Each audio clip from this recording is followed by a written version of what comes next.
जान रे इन सांसों में बस जा.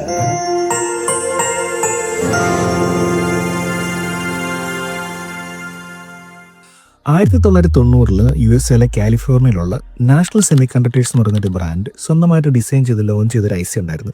2011 ഈ ഒരു കമ്പനിയെ ടെക്സാസ് ഇൻസ്ട്രുമെന്റ്സ് എന്ന് പറയുന്ന ഒരു കമ്പനി ഏറ്റെടുത്തിട്ടുണ്ടായിരുന്നെങ്കിൽ പോലും സ്റ്റിൽ മാർക്കറ്റിൽ അവൈലബിൾ ആയിട്ടുള്ള അത്യാവശ്യം പ്രീമിയം ക്വാളിറ്റി ഓഡിയോ തരുന്ന ഒരു ഐ സി ആണ് LM3886 എന്ന് പറയുന്ന ഒരു ഐ സി. ആ ഐ സി ഉപയോഗിച്ചിട്ടുള്ള, അതായത് 2 ഐ സി ഉപയോഗിച്ചിട്ടുള്ള ഒരു സ്റ്റീരിയോ ആംപ്ലിഫയർ ബോർഡാണ് ഇന്നത്തെ വീഡിയോ കൂടെ നമ്മൾ പരിചയപ്പെടുത്താൻ ഉദ്ദേശിക്കുന്നത്. പരിചയപ്പെടുത്തുകയല്ല, കാരണം ഈ ഒരു സെയിം പ്രോഡക്റ്റ്, ഈ സെയിം യൂണിറ്റ്, സെയിം ബ്രാൻഡിൻ്റെ പ്രോഡക്റ്റ് കുറേ നാളായിട്ട് ഇന്ത്യയിൽ അവൈലബിൾ ആയിരുന്നു. ഇപ്പോൾ ഉണ്ടെന്ന് എനിക്കറിയത്തില്ല. അതുകൊണ്ട് തന്നെ ഒരുപാട് വീഡിയോസ് യൂട്യൂബിൽ നിങ്ങൾക്ക് കാണാൻ കഴിയും. അത്യാവശ്യം ഹൈഫൈ ക്വാളിറ്റി തരുന്ന ഒരു ആംപ്ലിഫയർ സ്വന്തമായിട്ട് അസംബിൾ ചെയ്യാൻ താല്പര്യമുള്ള ആൾക്കാർ ഈ ഒരു ബോർഡ് ആ ഒരു ടൈമിൽ ചൂസ് ചെയ്യുന്നുണ്ടായിരുന്നു. പലരും അങ്ങനെയുള്ള ആംപ്ലിഫയർ ചെയ്തിട്ടുണ്ടായിരുന്നു.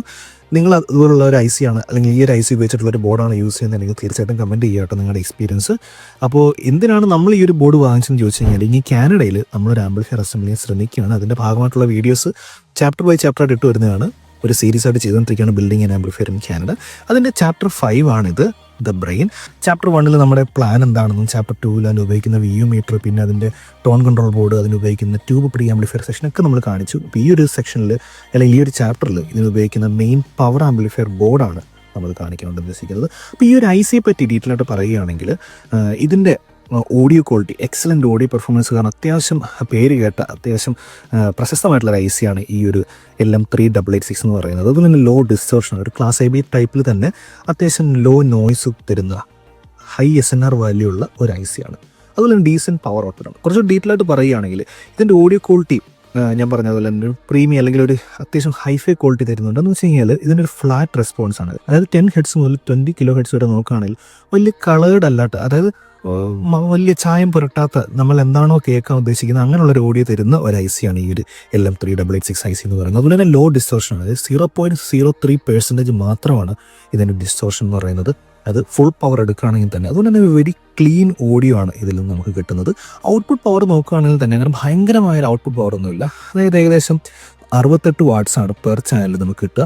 അതും 4 ohms ലോഡ് ചെയ്യുന്ന സമയത്ത് 28 5 to 8 ആംപിയർ ഉള്ള ഒരു ട്രാൻസ്ഫോമർ എടുക്കുന്ന സമയത്താണ് നമുക്ക് ഈ ഒരു വാട്ട്സ് കിട്ടുന്നത്. അതുകൊണ്ട് തന്നെ ഒരു ക്ലീൻ, ഒരു നോയ്സ് കുറഞ്ഞ, ഒരു റിലയബിൾ ചിപ്പാണ് ഈ ഒരു LM3886 എന്ന് പറയുന്നത്. അതായത് നമുക്കൊരു മീഡിയം പവേർഡ് ആയിട്ടുള്ള ഒരു ആംപ്ലിഫയർ അസംബ്ലിയൊക്കെ ചെയ്യാൻ നോക്കുകയാണെങ്കിൽ, ഹൈഫൈ ക്വാളിറ്റിയിൽ ചെയ്യാൻ ഉദ്ദേശിക്കുകയാണെങ്കിൽ ഈ ഒരു ഐ സി നമുക്ക് ചൂസ് ചെയ്യാം. ഇന്ത്യയിൽ ഇപ്പോൾ ഇത് അവൈലബിൾ ആണെന്ന് എനിക്കറിയത്തില്ല, നേരത്തെ പറഞ്ഞ പോലെ തന്നെ. പക്ഷേ നോർത്തിലൊക്കെ ഉള്ള യൂട്യൂബേഴ്സ് ഇത് വെച്ചിട്ടുള്ള ബോർഡൊക്കെ ഡിസൈൻ ചെയ്യുന്നുണ്ട്. അപ്പോൾ അത് ഒറിജിനൽ ആണോ എന്നറിയത്തില്ല. ഇപ്പം നമ്മുടെ കയ്യിലിരിക്കുന്ന ബോർഡിനകത്തുള്ള ഐ സി ഒറിജിനൽ ആണോ എന്നുള്ളത് അറിയത്തില്ല. അതിനെപ്പറ്റി ഞാൻ സംസാരിക്കാം. പിന്നെ ഈ ഒരു ബോർഡിൻ്റെ ഒരു പ്രത്യേകത എന്ന് പറഞ്ഞാൽ, ഈ ഒരു ബോർഡിനെ പറ്റി പറയുകയാണെങ്കിൽ സിംപ്ലിസിറ്റിയാണ്. അതായത് ഒരു ബിഗിനറിന്, അല്ലെങ്കിൽ ഒരു ഹോബിയൊക്കെ ഉള്ള ഒരാൾക്ക് ഒരു ആംപ്ലിഫയർ ചെയ്യാൻ വേണ്ടിയിട്ട് വളരെ ഈസിയാണ്. ഒരു പ്ലഗ് ആൻഡ് പ്ലേ പരിപാടിയാണ് ഈ ഒരു ആംപ്ലിഫയറിൽ നോക്കുകയാണെങ്കിൽ. ഒരു കോംപ്ലിക്കേറ്റഡ് ആയിട്ടുള്ള ഒരു ഡിസ്ക്രീറ്റ് ട്രാൻസിസ്റ്ററിൻ്റെ ഒരു കോംപ്ലിക്കേഷനൊന്നും നമുക്ക് ഇതിനകത്ത് വരുന്നില്ല. വളരെ ഈസി ആയിട്ട് ഇപ്പോൾ ഇവിടെ ഓഡിയോ കൊടുക്കുന്നു, ഇവിടെ പവർ സപ്ലൈ കൊടുക്കുന്നു, ഇവിടെ സ്പീക്കർ ഔട്ട്പുട്ട് എടുക്കുന്നു. സിമ്പിൾ പരിപാടി കഴിഞ്ഞു. എല്ലാം ഇതിനകത്ത് തന്നെ ഇൻബിൽഡ് ആയിട്ട് വരുന്നുണ്ട്. ഈസിയാണ്.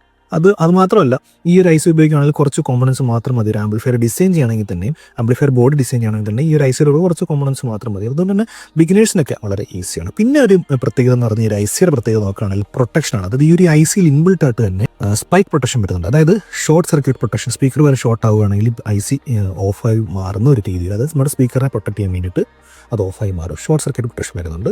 അതുപോലെ തന്നെ തെർമൽ ഷട്ട് ഡൗൺ, അതായത് ഓവർലോഡ് കൊടുത്ത് നമ്മൾ ഭയങ്കരമായി ഹീറ്റ് ആവുകയാണെങ്കിൽ ഐ സി ഷട്ട് ഡൗൺ ആവുന്ന രീതിയിൽ അവർ ഈ ഒരു ഐ സിയിൽ സെറ്റ് ചെയ്തിട്ടുണ്ട്. അതുപോലെ തന്നെയാണ് ഓവർലോഡ് പ്രൊട്ടക്ഷൻ. അതായത് നേരത്തെ പറഞ്ഞാൽ തന്നെ നമുക്ക് ഇത് കൊടുക്കാൻ ഉദ്ദേശിക്കുന്നത് 4 to 8 ohms ആണ് ഇതിൻ്റെ ഒരു ലോഡിൻ്റെ ഒരു വാല്യൂ എന്ന് പറയുന്നത്. അതിൽ താഴെ, അല്ലെങ്കിൽ 2 ohms അങ്ങനെയുള്ള സ്പീക്കേഴ്സ് കണക്ട് ചെയ്യുകയാണെങ്കിൽ ഇത് ഭയങ്കരമായി ഓവർലോഡായി ഇത് ഷട്ട് ഡൗൺ ആവുന്ന രീതിയിൽ. അപ്പം നമ്മുടെ സ്പീക്കറിനെ പ്രൊട്ടക്ട് ചെയ്യാനായിട്ട് ഈ ഒരു ഐ സി കൊണ്ട് ഇൻബിൽട്ട് ആയിട്ട് തന്നെ പറ്റുന്നുണ്ട്. പിന്നുള്ളൊരു പ്രത്യേകത ഞാൻ നേരത്തെ പറഞ്ഞ തന്നെ ഹൈ SNR വാല്യൂണ് മറ്റ് ആംപ്ലിഫയർ ബോർഡിലെ കമ്പയർ ചെയ്യുന്ന സമയത്ത് അത് ഏകദേശം 100 dB ആണ്. അതായത് very little noise, background noise വളരെ കുറവായിരിക്കും. ഈവൻ നമ്മൾ ഹൈ വോളിയത്തിൽ വെച്ചിരിക്കുകയാണെങ്കിൽ പോലും ഡിപ്പെൻസ് ആണ് കേട്ടോ. നമ്മൾ ഉപയോഗിക്കുന്ന പ്രീ ആംപ്ലിഫയർ സെഷനെയും പിന്നെ അതിൻ്റെ വയേഴ്സിനൊക്കെ ഡിപ്പെൻഡ് ചെയ്തിരിക്കുന്നത്, സ്റ്റിൽ പവർ സപ്ലൈ ഒക്കെ ഡിപ്പെൻഡ് ചെയ്തിരിക്കുന്നത് പോലും ഇതിൻ്റെ ടെസ്റ്റിങ്ങിലുള്ള കാര്യമാണ്. അതായത് ലബോറട്ടറി ടെസ്റ്റ് ചെയ്യുന്ന സമയത്ത് വളരെ ലോ നോയ്സ് ആണ് ഈ ഒരു ബോർഡിനകത്ത് വരുന്നത്. പിന്നെ ഈ ഒരു ബോർഡ് ഇന്ത്യയിൽ ഉണ്ടായിരുന്ന സമയത്ത് അത്യാവശ്യം എക്സ്പെൻസീവ് ആയിരുന്നു. എന്താണെന്ന് വെച്ച് കഴിഞ്ഞാൽ എനിക്ക് കൃത്യമായിട്ട് അറിയില്ല. ഒന്ന് ഇമ്പോർട്ടിംഗ് ചാർജ് കൂടുതലായിരിക്കും. പിന്നെ ഈ ഒരു ഐ സിക്ക് അത്യാവശ്യം വിലയുണ്ട്. ഏകദേശം $6 to $12 ഒരു ഐ സിക്ക് വരുന്നുണ്ട്. അപ്പോൾ ഒരു $12 ഒരു ഐ സിക്ക് കൺസിഡർ ചെയ്യുകയാണെങ്കിൽ 2 ഐ സിക്ക് തന്നെ നമുക്ക് ഏകദേശം $24 വരുന്നുണ്ട്. ഞാൻ ഈ ഒരു ബോർഡ് വാങ്ങിച്ചിട്ടുള്ളത് അലി എക്സ്പ്രസിൽ നിന്നാണ്. അപ്പം ഇന്ത്യയിൽ ഇപ്പം അലി എക്സ്പ്രസ് ഇല്ല എന്നാണ് എനിക്ക് തോന്നുന്നത്. ഇവിടെ കാനഡയിൽ ഇത് അവൈലബിൾ ആണ്. അലി എക്സ്പ്രസിൽ മാത്രമേ ഈ ഒരു ബോർഡ് ഞാൻ കണ്ടുള്ളൂ. പിന്നെ വേറെ കനേഡിയൻസ് തന്നെ ചെയ്യുന്ന ബോർഡ്സ് ഉണ്ട്, പക്ഷേ അതൊക്കെ ഭയങ്കര എക്സ്പെൻസീവ് ആണ്. പിന്നെ അത് വെച്ചിട്ട് നമുക്കൊരു എക്സ്പെരിമെൻറ്റ് ചെയ്യാനായിട്ടുള്ളൊരു ധൈര്യം എനിക്കുണ്ടായിരുന്നില്ല. അതുകൊണ്ടാണ് ഈ ഒരു ബോർഡ് ഞാൻ സെലക്ട് ചെയ്തത്. 66.38 കനേഡിയൻ ഡോളറിനാണ് ഞാൻ ഈ ഒരു ബോർഡ് വാങ്ങിച്ചത് കഴിഞ്ഞ വർഷം ഡിസംബർ ആ ഒരു ടൈമിലാണ്. ആ ടൈമിലെ പ്രൈസ് വെച്ച് കൺവേർട്ട് ചെയ്യുന്ന സമയത്ത് 4347 രൂപയാണ് ഈ ഒരു ബോർഡിന്, ഈ ഒരു കംപ്ലീറ്റ് ബോർഡിന് എനിക്ക് ആയിട്ടുള്ളത്. ഡെലിവറി ചാർജ് ഉൾപ്പെടെയാണ് കേട്ടോ. ഡെലിവറി ചാർജ് ഉണ്ടായിരുന്നു എനിക്ക് തോന്നുന്നില്ല. ഫുൾ ചാർജ് എനിക്ക് 4347 രൂപയാണ് എനിക്ക് ആയിട്ടുള്ളത്. അത് വലിയ റേറ്റായിട്ട് എനിക്ക് തോന്നുന്നില്ല, കൺസിഡറിങ് ഇതിൻ്റെ ഓഡിയോ ഔട്ട്പുട്ട്. ഈ വീഡിയോ ചെയ്യുന്ന ഇപ്പോഴാണെങ്കിൽ പോലും ഞാൻ ഏകദേശം 1 മാസത്തിൽ കൂടുതൽ, 2 മാസം തോന്നുന്നു, 1.5-2 മാസമായിട്ട് ഞാനിത് യൂസ് ചെയ്യുന്നുണ്ട്. എനിക്ക് ഇതിൻ്റെ ഓഡിയോ ക്വാളിറ്റി ഭയങ്കരമായിട്ട് ഇഷ്ടപ്പെട്ടു പേഴ്സണലി. അതുകൊണ്ടാണ് ഈ ഒരു പ്രൈസ് എനിക്ക് ഓക്കെ ആയിട്ട് തോന്നിയത്. പിന്നെ നമ്മൾ ശ്രദ്ധിക്കേണ്ട ഒരു കാര്യം എന്ന് പറഞ്ഞാൽ ഈ ഒരു ബോർഡിനകത്തുള്ള IC ഒറിജിനലാണോ എന്നുള്ളൊരു സംശയം വരാറുണ്ട്. ഇതിനകത്തുള്ള LM3886 IC ഇപ്പോഴും നിലവിൽ അവൈലബിൾ ആണ്. അതുകൊണ്ട് തന്നെ ഒറിജിനൽ നമുക്ക് ടെക്സാസിൻ്റെ ഒഫീഷ്യൽ വെബ്സൈറ്റ്, TA ഒഫീഷ്യൽ വെബ്സൈറ്റോ അല്ലെങ്കിൽ അതിൻ്റെ സപ്ലയറിൻ്റെ വെബ്സൈറ്റിൽ നിന്നൊക്കെ വാങ്ങാൻ പറ്റുമെന്ന് എനിക്ക് തോന്നുന്നു. ബട്ട് സ്റ്റിൽ ഇതിനകത്തുള്ള IC ഒറിജിനലാണോ എന്ന് എനിക്ക് അറിയില്ല.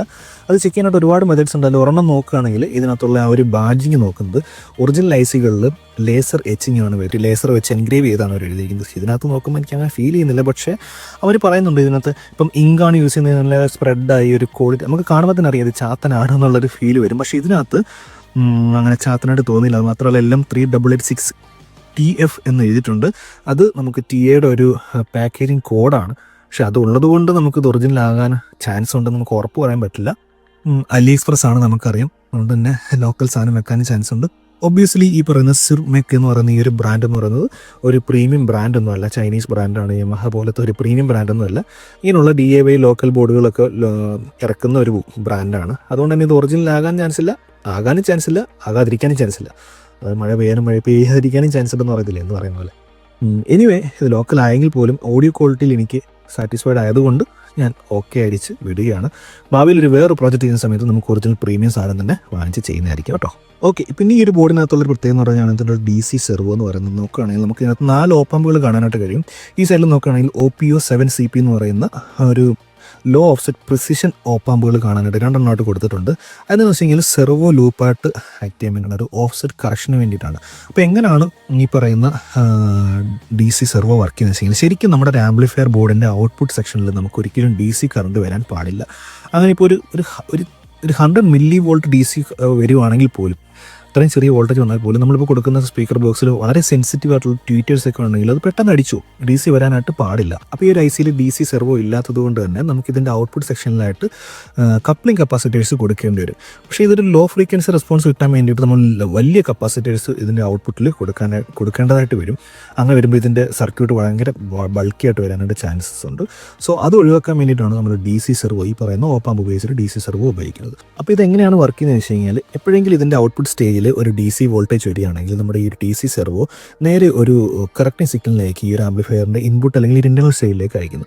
ഈ പറയുന്ന സ്ലോ ഫീഡ്ബാക്ക് ലൂപ്പ് എന്ത് ചെയ്യുന്നത്, ഇത് കറക്റ്റായിട്ട് അഡ്ജസ്റ്റ് ചെയ്യും. ഇത് കണ്ടിന്യൂസ് ആയിട്ട് വർക്ക് ചെയ്തുകൊണ്ടേയിരിക്കും. അതിൻ്റെ ഔട്ട്പുട്ടിൽ 0 വോൾട്ടേജ് DC മെയിൻറ്റെയിൻ ചെയ്യാൻ വേണ്ടിയിട്ട് ഇതിങ്ങനെ കണ്ടിന്യൂസ് ആയിട്ട് ഒരു ലൂപ്പ് പോലെ വർക്ക് ചെയ്തുകൊണ്ടേയിരിക്കും. അതിന് വേണ്ടിയിട്ടാണ് DC സെർവോ എന്നുള്ള രീതിയിൽ 2 ഓപ്പാമ്പ് OP07CP എന്ന് പറയുന്ന 2 ഓപ്പാമ്പുകളിലൂടെ ഉപയോഗിച്ചായിട്ട് കാണാൻ കഴിയുന്നത്. പിന്നെ നോക്കുകയാണെങ്കിൽ JRCയുടെ 5534D എന്ന് പറയുന്ന ഒരു ഡുവൽ ഓപ്പാമ്പും കൂടെ കാണാനായിട്ട് കഴിയുന്നുണ്ട്. അതിവിടെ പ്രീ ആംപ്ലിഫയർ സ്റ്റേജിന് വേണ്ടിയിട്ടാണ് ഉപയോഗിച്ചിട്ടുള്ളത്, ഒരു ആക്റ്റീവ് ഫിൽട്ടർ സ്റ്റേജ് എന്നുള്ള രീതിയിൽ. അത് നമ്മൾ ഇതിനകത്തേക്ക് വരുന്ന ഓഡിയോ ഇൻപുട്ടിനെ ഒന്ന് ഷേപ്പ് ചെയ്യാൻ വേണ്ടിയിട്ട്, അതായത് ഒന്ന് ബൂസ്റ്റ് ചെയ്യുക, ഒന്ന് ഗെയിനും ഫിഡിലിറ്റിയൊക്കെ ഒന്ന് അഡ്ജസ്റ്റ് ചെയ്യാൻ വേണ്ടിയിട്ടാണ് ആ ഒരു ഓപ്പാമ്പ് ഇവിടെ കൊടുത്തായിട്ട് കാണാൻ കഴിയുന്നത്. അതുപോലെ തന്നെ ഈ ഒരു ബോർഡിൻ്റെ ഈ ഒരു സൈഡിലേക്ക് നോക്കുകയാണെങ്കിൽ നമുക്ക് സ്പീക്കർ പ്രൊട്ടക്ഷൻ ഇൻബിൾട്ടായിട്ട് ഈ ഒരു ബോർഡിൽ വരുന്നുണ്ട്. അതിനകത്ത് തന്നെ നമുക്ക് DC പ്രൊട്ടക്ഷൻ വരുന്നുണ്ട്. അത് DC കറണ്ട് വരുവാണെങ്കിൽ നമുക്ക് ഈ DC സെർവോ അല്ലാതെ തന്നെ ഒരു എക്സ്ട്രാ പ്രൊട്ടക്ഷൻ കൊടുത്തിട്ടുണ്ട്. ഒരു ഡിലേ കണക്ഷൻ വരുന്നത്, അതായത് നമ്മൾ സെറ്റ് ഓൺ ചെയ്യുമ്പോൾ അപ്പോൾ തന്നെ സ്പീക്കറിലേക്ക് സിഗ്നൽ ചെല്ലില്ല, ഒരു ഡിലേ അതിനകത്ത് വരുന്നുണ്ട്. അതുപോലെ തന്നെ ഷോർട്ട് സർക്യൂട്ട് പ്രൊട്ടക്ഷനും ഇതിനകത്ത് കൊടുത്തിട്ടുണ്ട്. ഇതിനകത്ത് നോക്കുകയാണെങ്കിൽ ഈ പറയുന്ന സ്പീക്കർ പ്രൊട്ടക്ഷന് വേണ്ടിയിട്ട് സെപ്പറേറ്റ് സപ്ലൈ ഒന്നും നമ്മൾ കൊടുക്കേണ്ട ആവശ്യമില്ല. ഈ ബോർഡിന് ആവശ്യമായിട്ടുള്ള 20 അല്ലെങ്കിൽ 20 to 28 വോൾട്ടേജ് വരെ നമുക്ക് കൊടുക്കാൻ പറ്റും. ഞാനിവിടെ കൊടുക്കുന്നത് 28 ഒരു 5 ആംപിയർ ട്രാൻസ്ഫോമർ ആരും കൊടുക്കുന്നത്. ആ ഒരു ഒറ്റ വോൾട്ടേജ് മാത്രം മതി. സ്പീക്കർ പ്രൊട്ടക്ഷന് വേണ്ടിയിട്ട് സെപ്പറേറ്റ് വോൾട്ടേജ് ഒന്നും കൊടുക്കേണ്ട ആവശ്യം വരുന്നില്ല. അതുപോലെ തന്നെ ഈ ഒരു ബോർഡിൽ തന്നെ ഇൻബിൾട്ട് ആയിട്ട് പവർ സപ്ലൈ സെക്ഷൻ വരുന്നുണ്ട്. അതിന് വേണ്ടിയിട്ട് ജാപ്പനീസ് റൂബിക്കോൺ കപ്പാസിറ്റേഴ്സാണ് മെയിൻ കപ്പാസിറ്റേഴ്സായിട്ട് ഉപയോഗിച്ചിട്ടുള്ളത്. പവർ സപ്ലൈ ഫിൽറ്ററിന് വേണ്ടിയിട്ട് 63 വോൾട്ട് 10,000 UF കപ്പാസിറ്റേഴ്സാണ് യൂസ് ചെയ്തിട്ടുള്ളത്. അത്യാവശ്യം ക്വാളിറ്റിയുള്ള കപ്പാസിറ്റേഴ്സാണ്. പിന്നെ 2510 ഒരു ഡയോഡ് നമുക്കിവിടെ കൊടുത്തായിട്ട് കാണാനായിട്ട് കഴിയുന്നുണ്ട്. ഒരു റെഡ് LED ഇവിടെ ഒരു ഭാഗത്തായിട്ട് കാണാൻ കഴിയുന്നുണ്ട്. അത് ആംപ്ലിഫയർ ഓൺ ആയിരുന്നു. അതിനകത്തേക്ക് പവർ സപ്ലൈ എത്തിയിട്ടുണ്ട്. പവർ DC വോൾട്ടേജ് എത്തിയെന്നുള്ളത് കാണിക്കാൻ വേണ്ടിയാണ് ആ ഒരു LED വന്നിട്ടുള്ളത്. ഇതിനകത്ത് കണക്ഷൻസ് ഒക്കെ വളരെ സിമ്പിളാണ് കേട്ടോ. ഇപ്പം ഓഡിയോ ഇൻപുട്ട് നോക്കുകയാണെങ്കിൽ നമുക്കൊരു RMC കണക്ടർ വെച്ചിട്ട് കണക്ട് ചെയ്യാൻ വേണ്ടി പറ്റും. സ്പീക്കേഴ്സൊക്കെ നമുക്ക് സ്ക്രൂ ഉള്ള ടൈപ്പ് കണക്ടേഴ്സാണ് ഇവിടെ കൊടുത്തിട്ടുള്ളത്. പിന്നെ ഈ ഒരു ബോർഡിൻ്റെ ബാക്ക് സൈഡിൽ നോക്കുകയാണെങ്കിൽ അത്യാവശ്യം ഹെവി ആയിട്ടുള്ള ഒരു ഹീറ്റ് സിങ്ക്, ബ്ലാക്ക് കളർ ആയിട്ടുള്ള ഒരു അനഡൈസ്ഡ് അലുമിനിയം ഹീറ്റ് സിങ്ക് കൂടെ കൊടുത്തിട്ടുണ്ട്. 21 ലീഫാണ് ഈ ഒരു ഹീറ്റ് സിങ്കിൽ കൊടുത്തിട്ടുള്ളത്. ഇതൊരു ക്ലാസ് AB ടൈപ്പ് ബോർഡ് ആയതുകൊണ്ട് അത്യാവശ്യം കുറച്ച് ഹീറ്റ് ആവുന്ന ഒരു ബോർഡ് തന്നെയാണ്. ബട്ട് സ്റ്റിൽ ഈ ഒരു ഹീറ്റ് സിങ്ക് തന്നെ ധാരാളമാണ്. ഞാനിപ്പോൾ 1 മാസമായിട്ട് ഉപയോഗിച്ച് അത്യാവശ്യം കുറേ നേരം യൂസ് ചെയ്തിട്ടും അധികം വോളിയം അധികം ലോഡ് ചെയ്തിട്ടല്ല കേട്ടോ. ബട്ട് സ്റ്റിൽ എനിക്ക് മാനേജ് ചെയ്യുന്ന ഒരു കാര്യം, എനിക്ക് എൻ്റെ ആംപ്ലിഫയർ ക്യാബിനനുസരിച്ച് ഫാനൊന്നും ഇല്ലാതെ തന്നെ എനിക്കിത് ഉപയോഗിക്കാൻ പറ്റുന്ന രീതിയിലുള്ളൊരു ഹീറ്റ് മാത്രമേ ഈ ഒരു ബോഡിയിൽ നിന്ന് എനിക്ക് ഉണ്ടായിട്ടുണ്ടായിരുന്നുള്ളൂ. പിന്നെ ഈ ഒരു ഭാഗത്തേക്ക് നോക്കുകയാണെങ്കിൽ ഒരു IC നമുക്കിവിടെ കാണാൻ കഴിയുന്നുണ്ട്. C1237 എന്ന് പറയുന്ന ഒരു IC ഇവിടെ കൊടുത്തിട്ടുണ്ട്. ആ IC എന്ന് പറഞ്ഞാൽ നമ്മുടെ സ്പീക്കർ പ്രൊട്ടക്ഷൻ ബോർഡിനെ ഡ്രൈവ് ചെയ്യാൻ വേണ്ടിയിട്ടാണ് ആ ഒരു IC ഉപയോഗിച്ചിട്ടുള്ളത്. പിന്നെ ഈ ആംപ്ലിഫയറിൻ്റെ മെഷർമെൻറ്റിലേക്ക് വരികയാണെങ്കിൽ ബാക്കിലേക്ക് ഹീറ്റ് സിങ്കോട് കൂടിയുള്ള ഡെപ്ത് എന്ന് പറഞ്ഞാൽ 5.5 ഇഞ്ചാണ് ഡെപ്ത് എന്ന് പറയുന്നത്. വീതി നോക്കുകയാണെങ്കിൽ ഏകദേശം 6 ഇഞ്ചാണ് ഇതിൻ്റെ വീതി എന്ന് പറയുന്നത്. ഹീറ്റ് സിങ്കിൻ്റെ ഹൈറ്റ് എന്ന് പറഞ്ഞാൽ 2 ഇഞ്ചാണ് ഹൈറ്റ് എന്ന് പറയുന്നത്. അപ്പോൾ അതിനനുസരിച്ച് നമുക്ക് ക്യാബിനിൽ സെറ്റ് ചെയ്യാൻ പറ്റും. ഇപ്പോൾ നമ്മുടെ ക്യാബിനിൽ സെറ്റ് ചെയ്ത് ഞാൻ ഉദ്ദേശിച്ചതെന്ന് പറഞ്ഞാൽ ഹീറ്റ് സിങ്ക് വെളി വരുന്ന രീതിയിൽ ക്യാബിനിൽ ഹോളൊക്കെ ഇടാനാണ് ഉദ്ദേശിച്ചത്. പക്ഷേ ഇതങ്ങനെ ഭയങ്കരമായിട്ട് ഹീറ്റ് ആവാത്തത് കൊണ്ട് ഞാൻ തൽക്കാലം ഇതിൻ്റെ ഉള്ളിൽ തന്നെ വെച്ച് ടെസ്റ്റ് ചെയ്യാമെന്ന് വിചാരിക്കുന്നു. ഭയങ്കര ഹീറ്റ് ആവുകയാണെങ്കിൽ തീർച്ചയായിട്ടും ഹീറ്റ് സിങ്ക് വെളിയിലേക്ക് വരുന്ന രീതിയിൽ സെറ്റ് ചെയ്യേണ്ടി വരും. വെയിറ്റ് അങ്ങനെ ഭയങ്കരമായ വെയിറ്റ് ഒന്നുമില്ല. ഹീറ്റ് സിങ്കിൻ്റെ വെയിറ്റ് മാത്രമേ വരുന്നുള്ളൂ. ഏകദേശം 300 ഗ്രാം 350 ഗ്രാമൊക്കെ വരാൻ ചാൻസ് ഉള്ളൂ. അത്രയും ഉണ്ടോ എന്ന് തന്നെ കൃത്യമായിട്ട് അറിയത്തില്ല. പിന്നെ ഇതിൻ്റെ PCB നോക്കുകയാണെങ്കിൽ ബ്ലാക്ക് കളറുള്ള ഒരു ഡബിൾ സെറ്റ് PCB ആണ് വന്നിട്ടുള്ളത്. അങ്ങനെ ഭയങ്കരമായ ക്വാളിറ്റി ഞാൻ പറയുന്നില്ല, പക്ഷേ കുഴപ്പമില്ലാത്ത രീതിയിലുള്ള ക്വാളിറ്റി വരുന്നുണ്ട്. ഇവിടെ കുറച്ച് പ്രിൻ്റിലൊന്നും ലെഡ് അവർ ഒഴിച്ചിട്ടില്ല. നമുക്ക് ചെയ്യാവുന്നേ ഉള്ളൂ, വലിയ പ്രശ്നമൊന്നുമില്ല. ബാക്കിയെല്ലാം കോമ്പണൻസ് ഒക്കെ അറേഞ്ച് ചെയ്തേക്കുന്ന രീതിയും എല്ലാം കുഴപ്പമില്ല. സോൾഡറിങ് ഒക്കെ വൃത്തിയായിട്ട് തന്നെ വന്നിട്ടുണ്ട്. പിന്നെ ബാക്കി കോമ്പണൻസിൻ്റെ അപ്പം ഇത് നോക്കുകയാണെങ്കിൽ JRCയുടെ ഓപ്പാമ്പാണ് ഉപയോഗിച്ചിട്ടുള്ളത്. ഇതിൻ്റെ ബ്രാൻഡ് എനിക്ക് അറിയില്ല. ബാക്കിയൊക്കെ കുഴപ്പമില്ലാത്ത രീതിയിൽ തന്നെ വരുന്നുണ്ട്. പറഞ്ഞല്ലോ, ഇതിപ്പോൾ നമ്മളിങ്ങനെ പേപ്പറിൽ പറയുന്ന സ്പെക്സോ അല്ലെങ്കിൽ കാണുന്നതിനുള്ള ലുക്കോ അല്ല, വർക്ക് നമ്മൾ കേൾക്കുന്ന ഓഡിയോ എങ്ങനെ ഉണ്ടെന്നുള്ളതാണ്. പേഴ്സണലി ഇൻ പേഴ്സൺ എനിക്ക് ഇഷ്ടപ്പെട്ടു. ഓഡിയോ ഇഷ്ടപ്പെടുന്നത് പലർക്കും പല രീതിയിലാണ്. എനിക്കിഷ്ടപ്പെടുന്ന രീതിയിൽ ചിലപ്പോൾ നിങ്ങൾക്കത് ഓക്കെ ആണെന്നില്ല. ട്രബിൾ കൂടുതലായിട്ട് തോന്നാം, ബേസ് കുറവായിട്ട് തോന്നാം. എനിക്ക് ഓക്കെ ആയിട്ടാണ് തോന്നിയിട്ടുള്ളത്. ഇനി ഇതിൻ്റെ ഓഡിയോ ക്വാളിറ്റി ചെക്ക് ചെയ്ത് നോക്കിയിട്ട് ഈ ചാപ്റ്റർ നമുക്ക് വൈൻഡപ്പ് ചെയ്യാം. അടുത്ത ചാപ്റ്ററിൽ നമ്മൾ എന്തൊക്കെ വാങ്ങിച്ചു, എത്ര രൂപ ഈ ഒരു ആംപ്ലിഫയറിന് ചിലവായി എന്നൊക്കെ ഉള്ളൊരു പാർട്ടായിരിക്കും ചിലപ്പോൾ ആഡ് ചെയ്യുന്നത്. ഇതുവരെ തീരുമാനിച്ചിട്ടില്ല.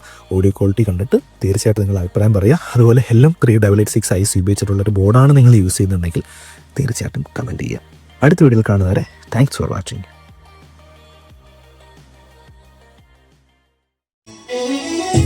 പൊട്ടും മോഹം പോലെ മുത്തുമുത്തു സ്വപ്നം പോലെ മെല്ലെ മെല്ലെ കൺതുറക്കും അമ്പലവും മാത്തറയും വയലേല ചിന്തുകളും. എത്ര നേരമായി ഞാൻ കാത്തു കാത്തു നിൽക്കൂ, ഒന്നിങ്ങു നോക്കുമോ? അരുതേ അരുതേ ഒന്നും മിണ്ടാതെ നീ മുന്നിൽ നിൽക്കുമ്പോ, ആരും കാണാതെ നീ കണ്ണീർ വാർക്കുമ്പോ, കരളെ നിൻ കൈ പിടിച്ചാൽ കടലോളം വെണ്ണിലാവ്. ഭജിക്കും പെണ്ണെ തങ്കവർണ്ണ പെണ്ണെ, നീ തരുന്ന മധുരം മണലേ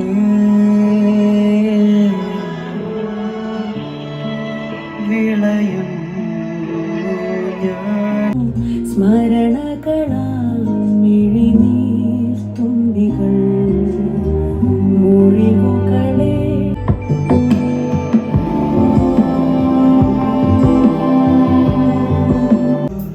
जान रे इन सांसों में बस अजनबी, तू भी कभी आवाज दे कहीं से. കണ്ടിട്ടും പോരാതെ തമ്മിൽ കണ്ണോട് കണ്ണോരം ചേരുന്നോളാം.